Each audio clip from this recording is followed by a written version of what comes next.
Assalamualaikum warahmatullahi wabarakatuh. Apa kabarnya teman-teman semua? Semoga selalu sehat dan selalu semangat.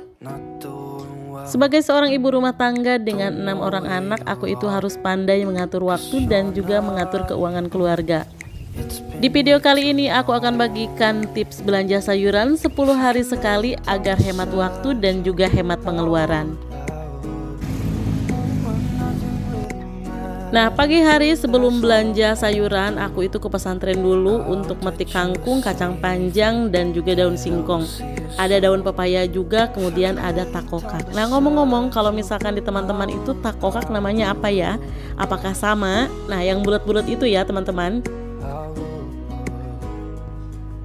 Ketika kita sudah memilih untuk belanja sayuran 10 hari sekali, otomatis belanjaan kita itu banyak ya teman-teman. Dan kita juga harus tahu bagaimana caranya menyimpan di dalam kulkas supaya tetap segar dan yang pasti kandungan gizinya itu tetap terjaga. Nah, hal pertama yang aku lakukan setelah dari pasar atau setelah belanja itu langsung aku bongkar. Jadi tidak menunggu lama ditaruh di plastik itu, langsung aja aku bongkar, terutama untuk ikan. Nah, ini untuk cumi aku buang dulu dalemannya, untuk ikan juga sama, semua dalemannya itu aku keluarin. Nah, dengan cara seperti itu akan membuat ikan-ikan ini tidak berbusuk, dan walaupun kita menyimpannya dalam 1 minggu maupun dalam 10 hari, ikan ini tetap segar. Nah, aku tuh dapat saran dari Mbak Rasi dan Gibran 478 sekitar 5 bulan yang lalu, katanya ikan sama daging itu jangan ditaruhin jeruk. Dari saat itu aku tuh nggak pernah naruhin jeruk lagi ketika disimpan di dalam kulkas. Tapi kalau setelah dicuci biasanya aku kasih perasan jeruk dulu, dibiarkan beberapa saat, setelah itu dicuci lagi dan ditiriskan, dimasukkan ke dalam wadah lalu dimasukkan ke dalam freezer. Nah, kalau untuk sayuran, kalau misalkan nggak kotor-kotor banget itu tidak aku cuci dulu, dibiarkan aja. Tapi kalau kotor maka aku cuci dulu. Nah, ini dia yang kita butuhkan adalah wadah kedap udara, kemudian talenan, pisau sama serbet kalau misalkan sayurannya mau dipotong-potong dulu. Nah, kita juga butuh tisu. Tisu ini untuk lapis di wadah. Jadi seperti ini cara memakainya. Nah, ini berlaku untuk wadah yang tidak ada garis-garis airnya. Kalau misalkan dari Tupperware itu biasanya ada, tidak pakai tisu juga tidak apa-apa. Kalau untuk sayuran seperti wortel, kemudian kubis itu bisa ditaruh secara utuh aja supaya lebih awet. Tapi yang misalkan mau cepet kita masak seperti kangkung yang ijo-ijo itu kan aku dahuluin ya teman-teman. Nah, itu bisa dipotong-potong dulu atau dipreteli dulu. Nah, jadi ini tuh bukan menyimpan selama 10 hari semua sayuran, tapi setiap hari selama 10 hari itu aku masak tentunya. Nah, biasanya aku juga ngatur ya teman-teman, bahan-bahan apa dulu atau sayuran apa dulu yang didahulukan. Karena sejatinya sayuran itu berbeda-beda kadar ketahanannya. Contohnya kalau kacang panjang, karena ini tidak ada daunnya, maka bisa awet selama 2 minggu ataupun 10 hari di dalam kulkas. Tapi kalau untuk kangkung, apalagi yang udah dipreteli, itu paling kuat juga 3 hari atau 4 hari ya teman-teman. Nah, kalau untuk brokoli biasanya aku taruh utuh. Tapi kalau misalkan takut banyak uletnya, maka aku belah seperti ini. Karena kan gak bisa nebak juga ya teman-teman, di dalam brokoli itu dari luarnya terlihat utuh, terlihat bagus, tapi ternyata pas dalamnya aku bongkar itu ada ulet-ulet kecilnya. Nah, nanti kalau misalkan mencucinya, kita rendam dulu dengan air yang dicampur dengan garam supaya si kutu-kutunya ataupun ulet-uletnya itu pada keluar. Demikian juga bunga kol ini disimpan utuh aja, nanti pas mau dimasak baru dipreteli. Nah, untuk terong karena memang ini wadahnya ada saringan gini, jadi tidak aku lapisi dengan tisu. Nah, kalau misalkan teman-teman mau melapisi dengan tisu juga tidak apa-apa ya. Nah, ini ada pertanyaan juga ya teman-teman, katanya kalau untuk wortel dan tomat, kalau mau disimpan di dalam kulkas itu dicuci dulu atau tidak? Jadi kalau aku sendiri ya teman-teman, kalau orang lain itu tidak tahu karena beda orang itu biasanya beda cara menyimpannya. Nah kalau aku sendiri tidak dicuci, sebab kalau misalkan dicuci nanti bakal cepat busuk. Lalu dicucinya kapan? Jadi aku itu mencuci sayuran sebelum dimasak aja. Nah kalau untuk bawang daun ini juga ada yang bilang katanya bawang daun itu biasanya kalau disimpan di kulkas itu lembek. Nah ternyata enggak ya teman-teman, bahkan bawang daun itu bisa bertahan sampai 2 minggu loh untuk tangkainya, tapi kalau untuk daunnya memang agak sedikit menguning. Nah ada lagi yang bertanya bagaimana caranya menyimpan tahu tempe itu supaya awet. Nah kalau untuk tempe memang aku itu nggak terlalu lama menyimpannya di kulkas, 5 hari juga udah kayak berlendir gitu ya teman-teman.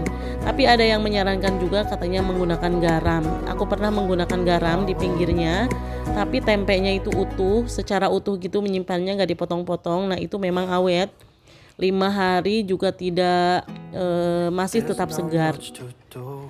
Nah kalau untuk tahu, kalau misalkan kita mau menyimpannya agak lamaan, maka kita kasih air, dan airnya ini kita sering-sering ganti.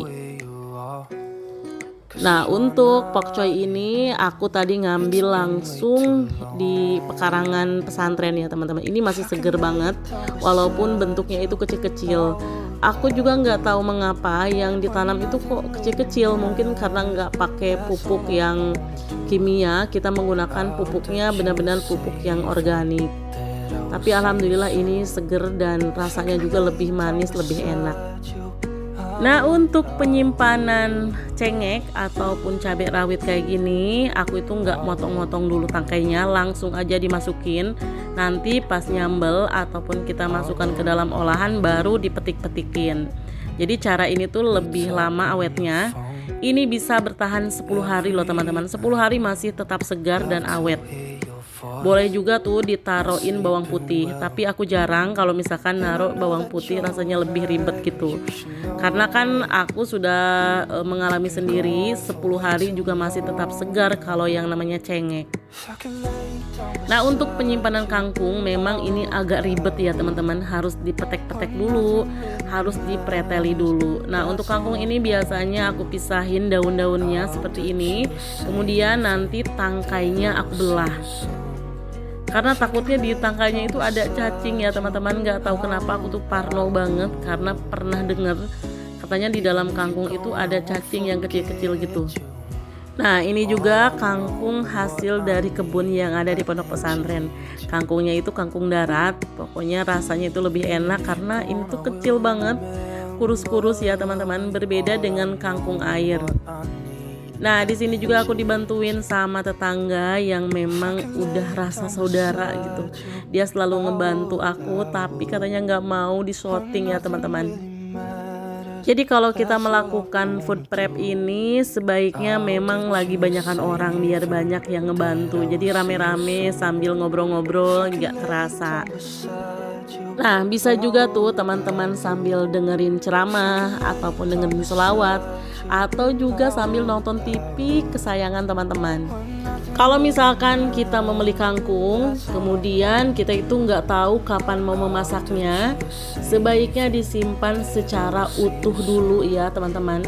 Karena kalau udah dipretelin kayak gini tuh bakalan cepet busuk kalau nggak dimasak.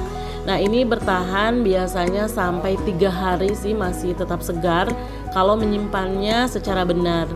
Untuk menyimpannya agar tidak cepat rusak, aku biasanya nyimpan di 2 wadah untuk 1 ikat ini, jadi tidak begitu berjejal ya teman-teman. Nah ini dia cara penyimpanannya, jadi diusahakan tidak terlalu padat.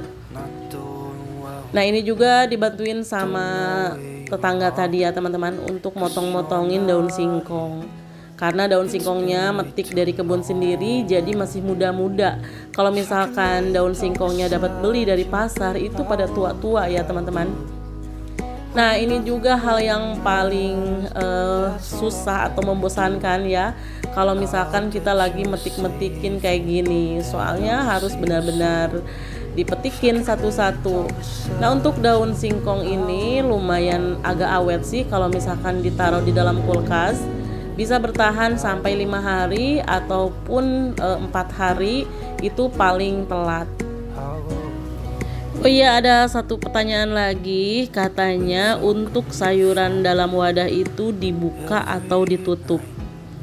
Nah, kalau untuk Tupperware kayak gini ya teman-teman, itu tuh ada tombol buka tutupnya, yang dua itu yang putih. Nah, ada cara-caranya juga untuk yang hijau atau yang pokoknya ada aja cara-caranya. Cuma aku itu sekarang udah lupa lagi bagaimana caranya, makanya aku tutup aja semuanya. Tapi hasilnya masih tetap bagus kok teman-teman. Nah, untuk daun sawi ini karena mau langsung aku masak, 1 hari juga mau aku masak, makanya aku potong-potong dulu.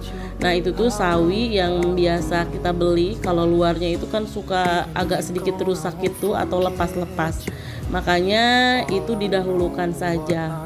Nah, ini untuk penyimpanan ikan bisa kita masukin ke dalam wadah yang kecil-kecil. Jadi untuk 1 kali ngegoreng aja. Jadi jangan disimpan di dalam satu wadah yang gede. Nanti kalau kita ngambil kemudian enggak digoreng semua, biasanya kan ngambil kita nunggu sampai esnya itu mencair. Kalau ditaruh di dalam freezer biasanya kan membeku ya teman-teman.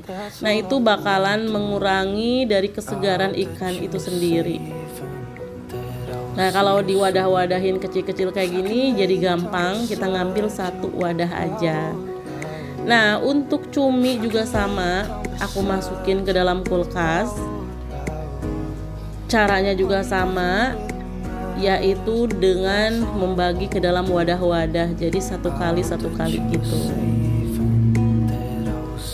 Nah, baik sayuran ataupun ikan sebaiknya memang jangan dicampur-campur. Jadi kita masukkan dalam 1 wadah itu 1 jenis supaya lebih awet dan juga lebih segar tentunya.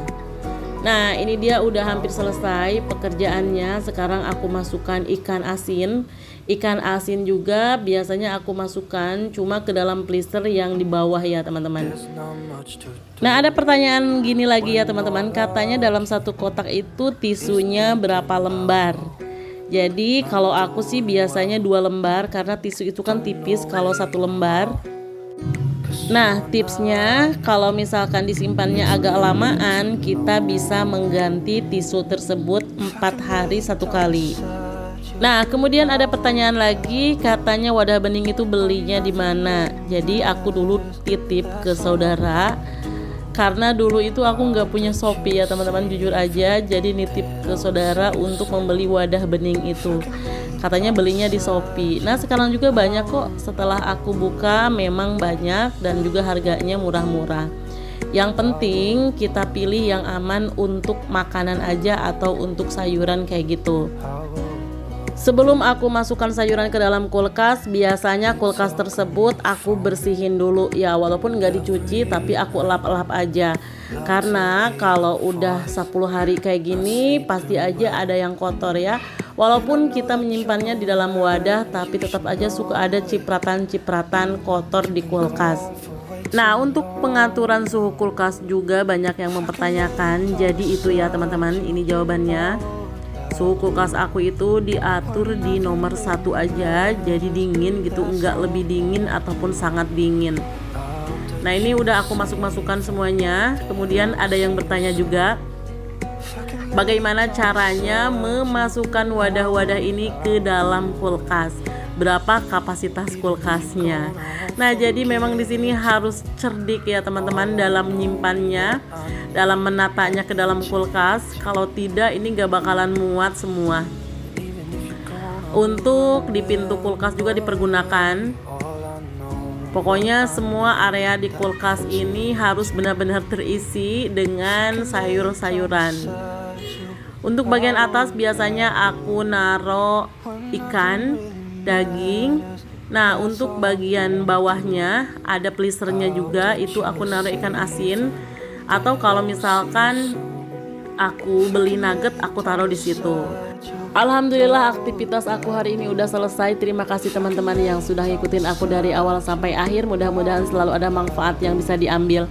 Sampai jumpa di video berikutnya. Wassalamualaikum warahmatullahi wabarakatuh.